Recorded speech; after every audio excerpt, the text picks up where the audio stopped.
बिस्मिल्लाहिर्रहमानिर्रहीम। अस्सलाम वालेकुम नाज़रीन, प्रोग्राम में आपको खुशामदीद कहते हैं। आजकल जो है जितने भी नौसरबाज हैं, जो फ्रॉड करने वाले हैं, उनके दरमियान जो है वो उनके ख़िलाफ़ घेरा तंग होता हुआ नज़र आता है। आज भी साइबर क्राइम FIA ने लाहौर से नादरा के कुछ ऑफिसर्स को गिरफ़्तार किया है और वो आपको तकरीबन 2 माह पहले हमने कुछ चीज़ें दिखाई थी कि किस तरीके से ये आवाम का जो डाटा है वो चोरी किया जाता है।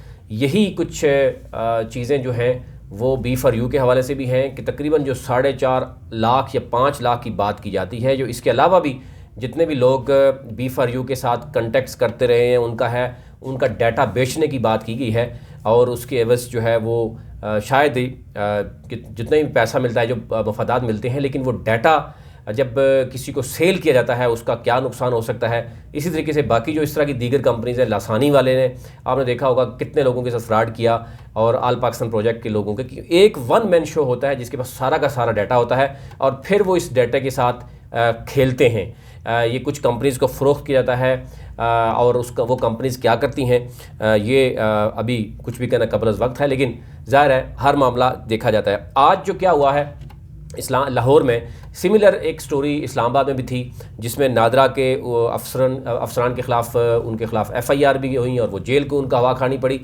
यही सूरत नादरा के पहले भी कुछ अफसरान मुलव्वस थे जिन्होंने बाहर यानी दफ्तर बनाने की कोशिश की गरज से बाहर गए और वहाँ से भी वो गायब हो गए। और आप लोग पता है कि सबसे अहम डाटा जो है वो नादरा के पास होता है। और अब क्या हुआ, मैं स्टोरी थोड़ा सा आपको बताता चलूँ, फिर आपको B4U और आल पाकिस्तान प्रोजेक्ट, लासानी और इस तरह की जो बाकी कंपनीज़ है उसका आपको बताऊंगा कि तरीका वारदात क्या होता है।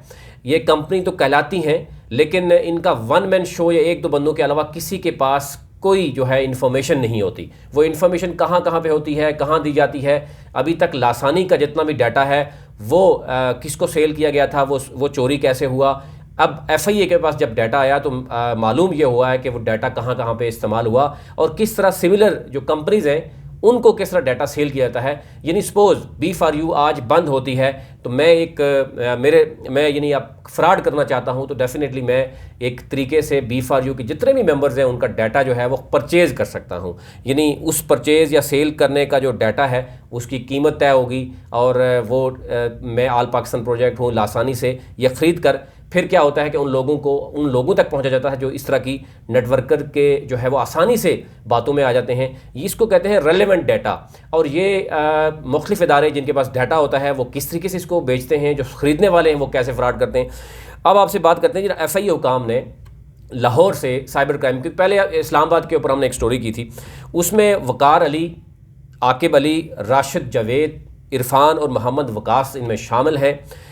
इनको गिरफ़्तार कर लिया है और इनके ख़िलाफ़ मुकदमा दर्ज करके तहकीकात का दायरा मज़ीद बढ़ा दिया गया। और ये कहा जा रहा है कि तकरीबन 50 के लगभग नादरा में जो अफसरान थे या जो मुलाजम थे वो इसमें मुलव्वस थे। काम क्या कर रहे थे, अब डाटा कैसे सेल किया जाता था। आपने देखा होगा कि आप जब नादरा ऑफिस जाते हैं, आप अपनी ID कार्ड तब्दील करते हैं या बनाते हैं या बच्चों के बेफाम बनाते हैं तो आप डेफिनेटली आपको तकरीबन तमाम फिंगर जो है वो उनके वहाँ पर आपको आपके सारे जो है वो डाटा लिया जाता है। यानी आप तकरीबन वहाँ पर जाते हैं तो आप थंब से लेकर हर एक उंगली के जो होते हैं वो उनको आप दे देते हैं, तमाम प्रिंट्स। उस प्रिंट्स से क्या नुकसान होता है या फ़ायदा क्या होता है वो एक आपने स्टेट के इदारे को देते हैं। यानी आप अगर एक स्टेट के इदारे को अपना रिकॉर्ड बता रहे हैं, डेफिनेटली आपका स्टेट के ऊपर एतबार है, लेकिन आपको ये इल्म नहीं है कि वो शख्स बैठा हुआ है जिसने आपकी तमाम फिंगरप्रिंट्स ले लिए हैं, तमाम डाटा लिया है, वो किस कंपनी को कितने का वो सेल कर रहा है, उससे को आपको क्या नुकसान हो सकता है। ये आपको आज मैं आपको स्टोरी बताता हूँ। अब शनाख्ती कार्ड बनाने वाले जितने भी आपको पता है वहाँ पर मौजूद थे, पीछे एक पूरा गैंग मौजूद था, फ्रॉड ग्रुप मौजूद था। वो क्या करते थे कि वो आपके ID कार्ड जब बनने आते थे आपके फिंगरप्रिंट्स ले ली जाती थी, उस पर सिम्स इश्यू होती थी। यानी अगर मेरे नाम पे कोई सिम नहीं है, मैं फ्रॉड करना चाहता हूँ तो मैं 5-6 सिम्स लेता था जो मार्केट से कई लोगों के नाम पे होती थी। उसके एवज से वो सिम्स जो बेच दी जाती थी उसके एवज डेफिनेटली वो हैवी अमाउंट लेते थे। अगर वैसे आप खुद सिम लेते हैं तो आपको 250-250 की मिलेगी, लेकिन आप किसी के नाम पे लेते हैं, अगर आप कहते हैं कि मैं इस्लामाबाद का हूं और मुझे विहाड़ी का या चीचावतनी का या किसी KPK के ऐसे एरिया का जो है वो शनाख्ती कार्ड चाहिए, उसके ऊपर मुझे सिम डाल दी जाए। यानी इसमें ऐसे फ्रॉड भी हुआ है कि बॉर्डर्स के नज़दीक तरीन एरियाज़ के लोगों जो मतलब इतना पढ़े लिखे भी नहीं होते उनके लिए जाता है, जो मोबाइल भी शायद यूज़ नहीं करते, या वो एरियाज़ जहाँ सिग्नल नहीं होते उनके नाम पर सिम ली जाती है। और उसके बाद एक जब वो गिरफ्तार होने वाली बात होती है आपके ख़िलाफ़, आप उसके ख़िलाफ़ कंप्लेन करते हैं या आपके साथ वो ज़्यादती करता है या फ्रॉड कर जाता है, तो फिर डेफिनेटली जब आप उसके ख़िलाफ़ FIR काटते हैं या उस एड्रेस पे जाते हैं तो वो डेफिनेटली एक बॉर्डर के करीब होता है। और उसके बाद एक जो तहकीकाती इदारे होते हैं उनके लिए भी जाना वहाँ मुश्किल होता है। वो फिर आसानी से कहते हैं यार ये तो बॉर्डर के पास है, ये तो कल अफ़गानिस्तान में चला जाएगा, कल ये फ़लानी जगह चला जाएगा। ये वो केसेस हैं जो पाकिस्तान में हो चुके हैं। अब क्या हुआ है मैं आपको ये बता दूँ कि FIA साइबर क्राइम ने कार्रवाई करके नादरा के जो 5 मुलजिम जो मैंने बताया कि तकरीबन 50 के करीब मुलव्वस होने के इंकशाफ किया है। मुख्तलिफ़ कंपनी के जो मोबाइल फ़ोन थे, मुतअद्दिद जो एक्टिव सिमें भी बरामद हुई हैं और वो उन लोगों के नाम पे थी जो लोग उनके पास आया करते थे थंब यानी प्रिंट के लिए, यानी वो अपना डाटा देते थे अपने उसके अगेंस्ट, यानी ID कार्ड, बेफाम या जो भी आपको पता है कि ये सारी चीज़ें देनी पड़ती हैं, उसमें वो इस डाटे के ख़िलाफ़ यानी इस डाटे को गैर कानूनी तरीके से सेल करते थे। और ये सरकारी नीम सरकारी अफसर होते हैं नादरा में काम करने वाले। और एक खुफिया, आप खुद सोच लें कि अगर ये पाकिस्तान में मौजूद फ्रॉड ग्रुप को दे सकते हैं तो आप अंदाज़ा कीजिए कि इंटरनेशनल लेवल पर अगर कोई बहुत बड़े लेवल पर अगर कोई डाटा मांगे पाकिस्तानियों का तो डेफिनेटली आप देखते हैं कि इसके एवज वो कितना पैसा ले सकते हैं। ये क्योंकि पहले भी इस तरह की शिकायत मौसूल होती रही कि बहुत से लोगों का डाटा मुख्तलिफ बैरून मुल्क कंपनीज़ के पास कैसे पहुँचता है। तो डेफिनेटली ये आप अंदाज़ा हो रहा है कि इस तरीके से यानी अगर आप 1 लाख पाकिस्तानी बिज़नेस कम्युनिटी का डाटा जो है वो बाहर किसी बड़ी कंपनी को सेल करते हैं तो इसकी वजह से आप करोड़ों ले सकते हैं, करोड़ों डॉलर ले सकते हैं, पाउंड ले सकते हैं। तो इस पर बहुत बड़ी तहकीकात हो रही हैं। हम कोशिश करेंगे कि इस हवाले से आपको आगाह करें। हमारी कोशिश ये होती है कि आपको मैक्सिमम जो फ्रॉड्स हो रहे हैं उनसे बचाया जा सके। आप इससे अंदाज़ा करें कि अब ये कहा जा रहा है कि मैकेनिज़्म के आप जब चेक करते हैं, इवन आपके पास मैकेनिज़्म मौजूद है कि आप चेक कर सकते हैं आपके नाम पे कितनी सिम्स हैं, आपके नाम पे कितने अकाउंट ओपन हैं। कहीं ऐसा भी नहीं होता कि कहीं ऐसे लोग हैं जिनके नाम पे आपको अंदाज़ा है, अभी भी केसेस मौजूद हैं कि एक शख्स है जो पढ़ा लिखा नहीं है, साइड एरिया में रहता है, ना उसके पास कोई सिम है, ना उसका कोई बैंक अकाउंट है, लेकिन उसके बावजूद उसके नाम की सिमें भी मौजूद हैं, उसके नाम के बैंक अकाउंट से मौजूद हैं, चेक बुक से मौजूद है। और उस बेचारे तक जब पहुंचा गया तफ्तीश करते हुए तो अफसोस ये हुआ कि वो बंदा बकरी चरा रहा है या वो एक चरावाहा है, उसको तो पता ही नहीं है इस चीज़ का। तो इससे अंदाज़ा कर सकते हैं कि फ़्रॉड किस लेवल तक जो है वो पहुंच चुका है और ये फ्रॉड करने वाले और उसमें मुलव्वस होने वाले जो है वो किस तक। और ये सारा काम जो है IT बेस आपने देखा कि हो रहा है। ये जितनी पॉन्जी स्कीम है ये आपको एक वेबसाइट बनाने के बाद आपको किसी बंद कमरे में बैठ के आपके साथ फ्रॉड करते हैं। इसी तरीके से ये नादरा वाले जो डाटा सेल करते हैं, ये कंपनी जो डाटा सेल कर रही हैं, अभी एक इंकशाफ हुआ है लासानी का और B4U का कि इनका तमाम का जो अवाम का डाटा है वो किसके पास है। ये सवाल पैदा होता है। जब साइबर क्राइम ने इस हवाले से डाटा लिया तो उन्होंने जो है वो ऐसा इंकशाफ किया है कि मैं आपके साथ कुछ डॉक्यूमेंट्स शेयर करूंगा ताकि आपके लिए आसानी हो जाए। एनी हाउ, ये FIA ने बताया है कि Lahore FIA cyber crime cell ने खुफिया ज़राए पर यानी जो उनके पास शिकायत थी कार्रवाई अमल में लाई और उसमें मुलज़िम जितने भी मुलज़मान थे मुख्तलिफ, अभी तो ये कहा जा रहा है कि नेटवर्क पूरे पाकिस्तान में फैला हुआ है। अगर सपोज़ मैं इस्लामाबाद हेडक्वार्टर नादरा में मौजूद हूँ तो डेफिनेटली मेरे कोलीग्स पाकिस्तान के मुख्तलिफ नादरा सेंटर से मौजूद हैं। और अगर हर सेंटर से पाकिस्तान से ये डाटा चोरी हो रहा था, कॉपी हो रहा था और बड़ी बड़ी कंपनीज़ को डाटा दिया जाता है, उनके नंबर्स दिए जाते हैं, उनको बताया जाता है कि इसकी पर्सनल इन्फॉर्मेशन क्या है, इसकी तालीम क्या है, इसका बिज़नेस क्या है, इसकी प्रॉपर्टीज़ क्या हैं, तो आप इससे अंदाज़ा कीजिए कंपनीज़ तो फ़ायदा उठाती हैं लेकिन उस एक शख्स को क्या नुकसान हो सकता है। यानी आप स्टेट को भी डाटा देते हुए हमें शर्म आनी चाहिए कि स्टेट भी रिस्पॉन्सिबिलिटी पूरी नहीं कर सकती कि वो आपका डाटा सेव कर सके। FIA ने बताया कि मुलज़िम शनाख्ती कार्ड बनवाने वाले अफराद की उंगलियों के निशान मोबाइल सिम्स फ़रोख्त करने वालों को देता था। मुलज़िम की निशानदेही पर साइबर क्राइम में 2500 अफराद की उंगलियों के निशानात स्कैन और नादरा के फार्म भी कब्ज़े में ले लिए। आप सिर्फ एक शख्स से 2500 निकला है। आप इससे अंदाज़ा कीजिए, 5 गिरफ्तार हैं और उनका दायरा कार तफ्तीश बढ़ रहा है। इससे आप अंदाज़ा कर सकते हैं कि ये जो क्लेम करती हैं छोटी छोटी कंपनीज़, जिनको जो कोई 5 लाख बताता है, कोई 40,000 बताता है, कोई 50,000 बताता है, इसके पीछे गेम क्या है ये मैं आपसे अलग से शेयर करूँगा। लेकिन फिर आपसे शेयर करता हूँ कि एक बहुत बड़ा इशू था और आपने देखा होगा चंद दिन कबल KPK में तकरीबन 1-2 साल पहले आपने देखा होगा, जब 5 साल पहले जब PTI की हुकूमत थी और उन्होंने जो है वो जो शुरू किया था बायोमेट्रिक सिस्टम, कि अगर आप टीचर हैं, आप सरकारी अफसर हैं, तो यू हैव टू फॉलो कि आपने 9 बजे आना है, तो आपने जो है बायोमेट्रिक के थ्रू इन होना है, आउट होना है। उसमें एक अगेन मासिया सामने आ गया था कि आपका एक प्लास्टिक टाइप वो उनकी चीज़ होती थी, वो हमारा खुद एक्सपीरियंस भी हुआ, उसमें हमने देखा कि किस तरीके से पुलिस ने पकड़ा और फिर साइबर क्राइम और FIA इन्वॉल्व हुआ। उसमें एक प्लास्टिक टाइप का था, वो आपके थंब पे ये डाल देते थे और उसके बाद आपकी जो इंप्रेशन है वो ले लिए जाते थे। उस तरीके से क्या होता था कि आपका जब ले लिया गया, उसके बाद सपोज़ मैं कहीं हाज़िर नहीं भी होता, मेरा वो प्लास्टिक का वो प्रॉपर आपके पास मौजूद है और आप कहीं भी जाके बाकायदा तौर पर आप उस थंब को, वो प्लास्टिक का थंब और इस बना होता था, वो आप लगाते थे, आप इन आउट होते थे और इस तरीके से आप लोगों ने फ्रॉड भी किए, बैंक्स के साथ भी। तो ये IT इस लेवल का फ्रॉड हो चुका है, लेकिन उसका जो उसके मुकाबले में FIA उस तरीके से इक्विप नहीं है। इस पे बहुत से इदारे जो हैं अभी तक सरापा एहतजाज हैं कि हमारे यहाँ अभी भी इदारे बहुत वीक हैं, उनके पास टेक्नोलॉजी नहीं है, वो इन फ्रॉड करने वालों को पकड़ नहीं सकते। जो फ्रॉड करने वाले होते हैं उनके पास लेटेस्ट टेक्नोलॉजी होती है, लेकिन जो पकड़ने वाले हैं हमारे पास इदारे, उनके पास ऐसे भी हमारे बुज़ुर्ग हैं, बड़े बड़े ऑफिसर हैं जिनको व्हाट्सअप यूज़ नहीं करना आता, उनको वो सोशल मीडिया का नहीं पता, तो डेफिनेटली फिर आप खुद ही समझते हैं क्या करना है। लेकिन अभी ये तो मैं आपको नाम बता रहा हूँ, ये वो लोग हैं जो नादरा के अफसरान हैं, अंदर बैठे हुए हैं, जिन पर आप इत्मीद कर रहे हैं। वो अगर आपका डाटा बेच रहे हैं और आप इससे अंदाज़ा कीजिए कि आप कहाँ पे सेव हैं।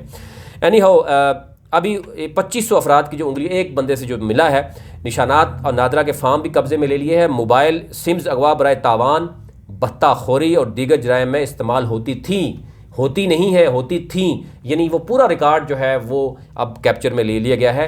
यानी ऐसे लोग जो जराइम पेशा अफराद थे, डेफिनेटली अगवा बराए तावान करते थे, कत्लो गारत में होते थे, टारगेट किलर्स थे, डेफिनेटली वो अपने नाम पे कभी भी सिम नहीं लेते थे और जिस तरह धमकियाँ देते थे वो रब्ता करते थे, फिर उसके बाद वो टारगेट करते थे और लोगों को इल्म ही नहीं होता था कि इनके नाम की मुतअद्दिद सिम्स जारी होती थी। जब FIA या पुलिस तफ्तीश करती थी, वो गिरफ़्तार करके ले आती थी, तो अगला शख्स कहता था कि सर मेरा तो मोबाइल ही नहीं है, ना मुझे पता है। वो कहते थे जनाब ये सारा कुछ आपके नाम पे है।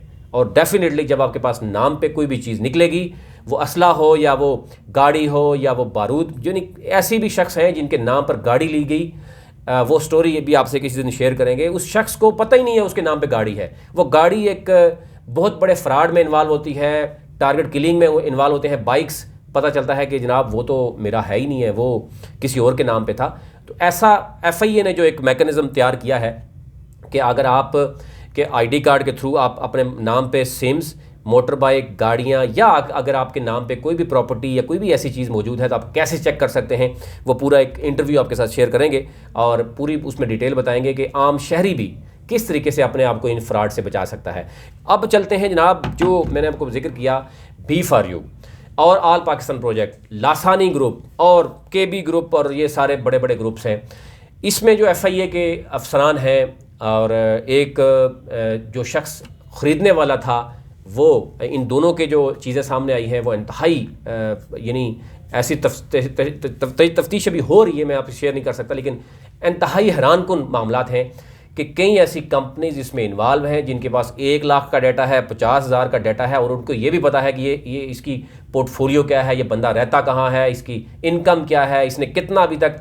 आप अंदाज़ा कीजिए कि अगर ऑल पाकिस्तान प्रोजेक्ट, लासानी ग्रुप और जो आपका B4U है, इससे अगर ये डाटा लिया गया है कि जनाब मिस्टर फलाने ने इस कंपनी में कितना इन्वेस्ट किया गया था और इन्होंने अभी तक कितना पैसा जो है वो अभी तक इस कंपनी से निकाला गया है, जो करोड़ों रुपए कमाने वाले लोग हैं, जो करोड़ों रुपए वहाँ से निकाल चुके हैं, उनका डाटा डेफिनेटली जब इन ऐसे इदारों के पास आया है, उसमें 2 तरह के इदारे होते हैं। एक क्रिमिनल, अगर क्रिमिनल किसी के पास आता है तो डेफिनेटली उनका क्या माइंडसेट होता है वो आप जानते हैं, और दूसरी तरफ कई ऐसे इदारे होते हैं जो इनसे फ़ायदा हासिल करना चाहते हैं। कई ऐसी कंपनीज होती हैं जिनको वो डाटा के साथ खेलती हैं।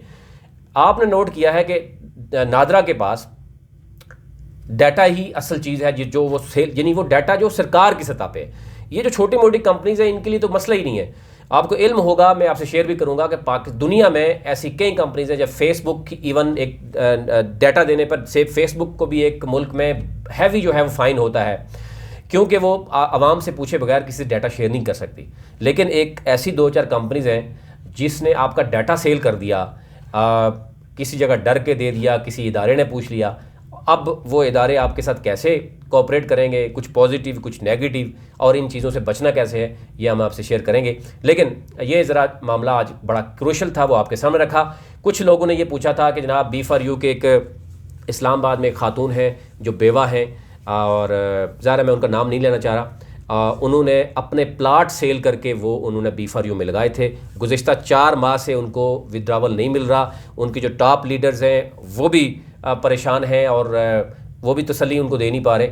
मैं ये आपको बड़ा क्लियर कर रहा हूँ, इस्लामाबाद में एक बेवा हैं जिन्होंने अपना प्लाट बेचकर, यानी जितनी भी जमा पूंजी थी वो B4U में लगाई, और ये बड़ा क्लियर कर रहा हूँ, नाम भी बता दूंगा। लेकिन अभी फ़िलहाल उन्होंने कहा कि हमारा नाम ना बताएं, और हमारे साथ ये ज़्यादती हो रही है। अब घर का चूल्हा बंद हो चुका है, और ये कभी कैश बॉक्स की ड्रामे क्या हो रहा है, कभी क्या हो रहा है। और आज ये भी आपको बता दूं कि उन्होंने एप्लीकेशन लिख ली है, और आने वाले दिनों में आपसे शेयर भी करेंगे कि वो कहाँ पर एप्लीकेशन उन्होंने दी है, और उनकी दादरसी होगी या नहीं होगी ये देखना होगा। लेकिन ये आपको ज़हन में रखें कि लासानी हो, B4U हो, ऑल पाकिस्तान प्रोजेक्ट हो, या इस तरह की जो सिमिलर जितनी भी कंपनीज थी, इस वक्त साइबर क्राइम, FIA, NAB, अदालतें भी आपके सामने जो फैसला लेके आएंगी, उसके बाद आप देखिएगा कि ये लोग जो है वो इस तरह के जो कारोबार हैं, पहली बात ये कंपनीज नहीं चलेंगी। ये लोग जो आपको ये बार बार कह रहे हैं ना कि हम सरखरू होंगे, कहाँ से सरखरू होंगे, यानी हम जनाब आएंगे और सरखरू होंगे, सरखरू नहीं होंगे, बल्कि सिर्फ अपने आप को ये सेव कर सकते हैं, प्ली बार्गेन कर सकते हैं, सज़ा काटेंगे, आवाम को या पैसा वापस देंगे या आवाम से फ्रॉड होगा। कंपनी ये नहीं चल सकेंगी। अगर आप मेरे पे एतबार ना कीजिए, आप SCCP में जाइए, आप FIA से पूछिए, आप NAB से पूछिए, आपके अपने रेफरेंस हैं, आप उनसे पूछिए कि क्या इस तरह की कंपनीज चलेंगी, या वो अब बंद हो चुकी हैं। जो बंद हो चुकी हैं, जो चल रही हैं अभी तक, वो बंद हो जाएंगे। उसके बाद कोई कंपनी पाकिस्तान में ऐसी नहीं आई इससे पहले कि जिसने पॉन्जी स्कीम की तरह फ्रॉड किया हो और दोबारा से जनाब वो सरखरू होकर दोबारा से उन्होंने काम किया हो और बैंक विड्रावल दिए हो। इसलिए बचिए। और अब क्योंकि डिजिटल फ्रॉड हो रहा है, डिजिटल फ्रॉड से बचिए। और आने वाले मैं आपके नेक्स्ट वीडियो में मैं जो साइबर क्राइम को देखने वाले FIA के ऑफिसर हैं, उनकी बातों को गौर से सुनिएगा कि आपने अपने आप को कैसे सेफ रखना है, कैसे अपने आप को चेक कर सकते हैं कि कहीं आपके नाम पे कोई बाइक, कोई गाड़ी, कोई प्रॉपर्टी, या कोई असला, या कोई सिम, या इस तरह की कुछ चीज़ें इस्तेमाल करके कहीं आपको बुरा फंसा ना दे। और बहुत से ऐसे लोग, क्योंकि मैं नहीं कह रहा, ये साइबर क्राइम के जो FIA के हैं वो आपको खुद बताएंगे कि वो बेगुनाह लोग ऐसे अभी भी जेलों में सड़ रहे हैं, कर रहे हैं, क्योंकि उनको इल्म नहीं है। क्रिमिनल्स ने उनका डाटा परचेज़ किया, और इसी तरह का जो आज स्टोरी आपके सामने दी है, इससे पहले भी दी है, कुछ आपके ऐसे फ्रॉड हो रहे हैं कि आपके थंबनेल्स, हर चीज़ जो है वो बन रही है, आपको पता ही नहीं है, आपका डाटा चोरी हो रहा है। अब सरकारी इदारे जो है वो आपका डाटा महफूज नहीं कर सकते, यानी स्टेट, फिर आप बाकी क्या करेंगे। अभी तक इतना ही। अपना अपने मुल्क का ख्याल रखिए।